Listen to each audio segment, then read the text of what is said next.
We do these updates twice a year, and as you said, this is the 13th economic update, and every time we choose a special topic on top of updating with economic issues and economic developments. We also have a special topic, and the choice of a special topic, it's not accidental. It's just we believe that at that moment it's a very important issue, it's an important structural issue, it's going to be an important contributor to the future growth in Rwanda, and that's why we have a choice. This time we choose education, because we believe that education is very, very important contributor to future growth in Rwanda, and it has been one of the topics covered by the joint report with the government, which was titled Future Drivers of Growth, and education, human capital featured very prominently there, because we believe that for Rwanda to grow and achieve its income ambitions, aspirations, it's very important to continue and even improve its investment into human capital. That's the choice of the human capital as a special topic. But as for the most recent economic developments that the update covers, we are very happy to see that Rwanda is doing very well at the moment. So the growth momentum that returned, strong growth momentum that returned after a period of slowdown in 2017, end of 16 and early 17, it continues. The growth momentum is continuous. Slowdown is already in the past.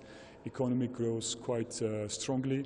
It's supported by the recovery in agriculture as the droughts ended and normal rain patterns returned, and impacts of the floods are in the past. Also, the growth is supported by industrial activity, both construction, but also there is healthy export momentum going on, and exports are doing quite well. And on top of everything, this positive growth episode is very much accompanied by continuing improvement of external accounts. We don't see any trouble emerging on external accounts, balance of payments, so exports are doing much better than imports. We see stabilization in the prices. Inflation is extremely low at the lower range of the exchange rate band established by the National Bank of Rwanda. So this is all very encouraging. As a result, we see continuation of low interest rate for the policy rate of Rwanda. We see decline in treasury bills rate and the money market. We don't, unfortunately, we don't really see a major change on bank lending side. No major changes in interest rate, but these are kind of long-term interest rates, and it will take time before interest rate will come down.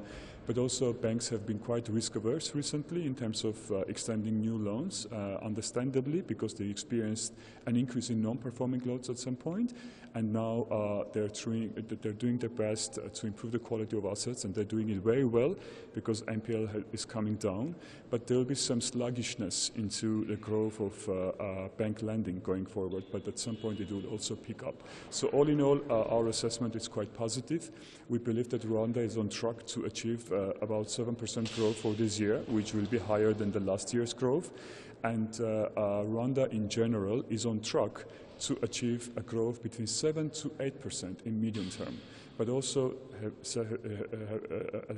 having said that, and going back to the question of education, we believe that for medium to long-term growth rate to be able to sustain, Rwanda needs to continue and even increase investments in human capital and make sure that its aspirations are compatible with the human capital that it has. So that's why we very much encourage Rwanda to focus and continue to focus on improving its human capital. Rwanda is on track to meet its economic focus, like you mentioned, but according to the latest the Integrated Household Living Conditions Survey, poverty reduction rates have been really marginal. So what should be done to ensure that economic growth goes hand in hand with the improvement of standards of living of the population?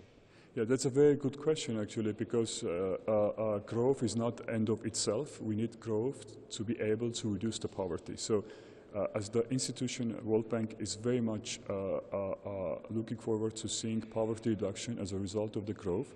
So we don't want to see high growth accompanied with no poverty reduction. So as you recall, I mentioned that the growth has returned to Rwanda, the high growth, which means that at some point Rwanda was experiencing lower than average growth, right? So the growth rate for 2015 and 16 were lower than its historical average, which actually means that, of course, poverty reduction opportunities were much less in 2015-16 because of the lower growth rate. The growth was still positive. It wasn't very, very low, but still it was much lower than Rwanda's historical average. So that's one factor, kind of slow growth in 2015 and 16. The other aspect is that, as we understand from the data, which we were just received, so we are all looking to understand the dynamics behind the kind of very little poverty reduction. As you may recall, 2015 and 16 were the times when Rwanda was very strongly affected by the droughts. And we see increased vulnerability to the droughts. And unfortunately, as a result of the droughts, we see that consumption adjustment. We see that people were not able to offset the income loss from the drought by other sources, which highlights the underlying vulnerability in the Rwandan economy. It's subsistence farming, depending too much on climatic situation, on weather. It just highlights that how vulnerable this big subsector of Rwanda is. It's not only farmers that were vulnerable, but also at the time of drought, which was, by the way, across the region. Rwanda is not the only country that was affected by the drought. We saw a very rapid increase in the prices of foodstuff, right? So that's why it also affected urban poor.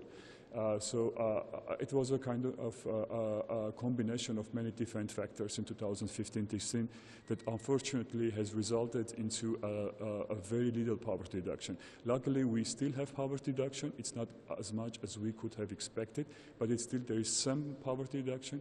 But to understand it better, we are working on this data. We are doing analysis, and we're working with the government to understand the better specific factors behind stagnant poverty, and to learn the lesson, and to make sure that the growth will be both high, but also will contribute more to poverty reduction. This is something that is very much in government's. It's very much a government priority at this point, and we are happy to help.